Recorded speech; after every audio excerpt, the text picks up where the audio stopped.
ஏதோ ஒரு பெண்ணோட வீடியோவை போட்டு அந்த அமைச்சரை வச்சு அவதூறா பேசிட்டு இருக்கிறாங்க சோசியல் மீடியால ஃபுல்லா. ஏன் பெண்களுக்கு ஆடை சுதந்திரமே கிடையாதா? இததான் பெரியார் உங்களுக்கு சொல்லி கொடுத்தாரா?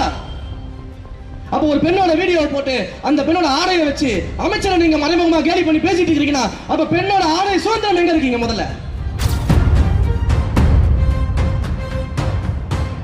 Introducing Growth Guarantee Homes from MP Developers. Trust forever. அப்படி என்ன பண்ணிட்டோம் நாங்க? நேர்மையா வேலை செய்யறது ஒரு தப்பா? உண்மையா இருக்கிறது தப்பா? மக்களுக்கு போய் வேலை செஞ்சா அவங்க கூட மக்களோட மக்களா நிக்கிறது தப்பா? எதுக்கு இந்த கோபம் வருது உங்களுக்கு? ஏன் அதிகாரத்துல இருக்க முடியாது அவங்களால? மக்கள் ஒரு தீர்ப்பு கொடுத்திருக்காங்கல்ல, அதை மதிக்க வேண்டியதானே?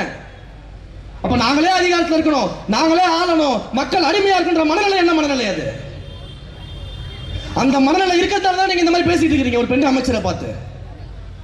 நேற்று காலையில இருந்து ஏதோ ஒரு பெண்ணோட வீடியோவை போட்டு அந்த அமைச்சரை வச்சு அவதூறா பேசிட்டு இருக்கிறாங்க சோசியல் மீடியால ஃபுல்லா. ஏன் பெண்களுக்கு ஆடை சுதந்திரமே கிடையாதா? இததான் பெரியார் உங்களுக்கு சொல்லி கொடுத்தாரா? அப்ப ஒரு பெண்ணோட வீடியோவை போட்டு அந்த பெண்ணோட ஆடையை வச்சு அமைச்சரை நீங்க மறைமுகமா கேலி பண்ணி பேசிட்டு இருக்கீங்கன்னா அப்ப பெண்ணோட ஆடை சுதந்திரம் எங்க இருக்கீங்க? முதல்ல இதுதான் பெரியார் உங்களுக்கு கத்துக் கொடுத்ததா? இதுதான் அண்ணா உங்களுக்கு கத்துக் கொடுத்ததா? அண்ணா என்ன சொன்னாரு? கடமை கண்ணியம் கட்டுப்பாடுன்னு சொல்லி கொடுத்தாரா இல்லையா? நீங்க கடமையை செய்யலாம் வீட்டுல இருக்கிறீங்க ஆட்சியில் இல்லாம, இப்ப என் கண்ணியத்தை காப்பாதாம கண்ணிய குறைவா பேசிட்டு இருக்கிறீங்க. கட்டுப்பாடு கிடையாது.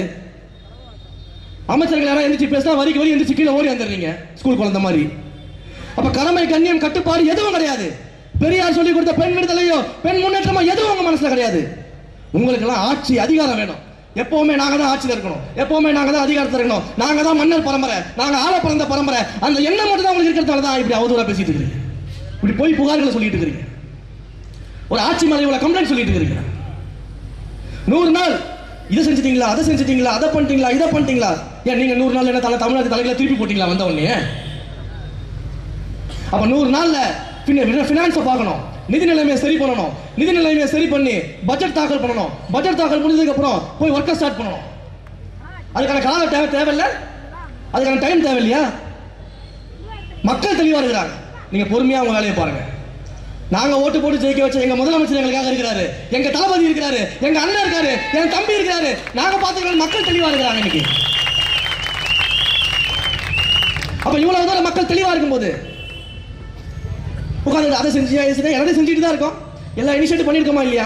பண்ணாம இருக்கிறோமா? மகளிர் உரிமை தொகை எங்க போச்சு? 2000 தரேன்னு சொல்லல, ஏன் கொடுக்கல? ஏன் அறிவிப்பு வரல? நீங்களே ஆட்சிக்கு வந்து 2 வருஷம் கழிச்சு தான் கொடுத்தீங்க. நீங்களே ஆட்சிக்கு வந்து 2 வருஷம் கழிச்சு தான் கொடுத்தீங்க. 3 வருஷம் 6 மாசம் கம்மியா சொல்லிட்டேன், சாரி. அப்ப 3 வருஷம் கழிச்சு தான் கொடுத்தீங்க. அப்ப 100 நாளைக்குள்ள நீங்க ஏன் கொடுக்கல, நீங்க ஏன் கொடுக்கலன்னா அரசியல் பண்ணலாம். இப்படி அற்பமாவா அரசியல் பண்றது? Introducing Growth Guarantee Homes from MP Developers. Trust forever.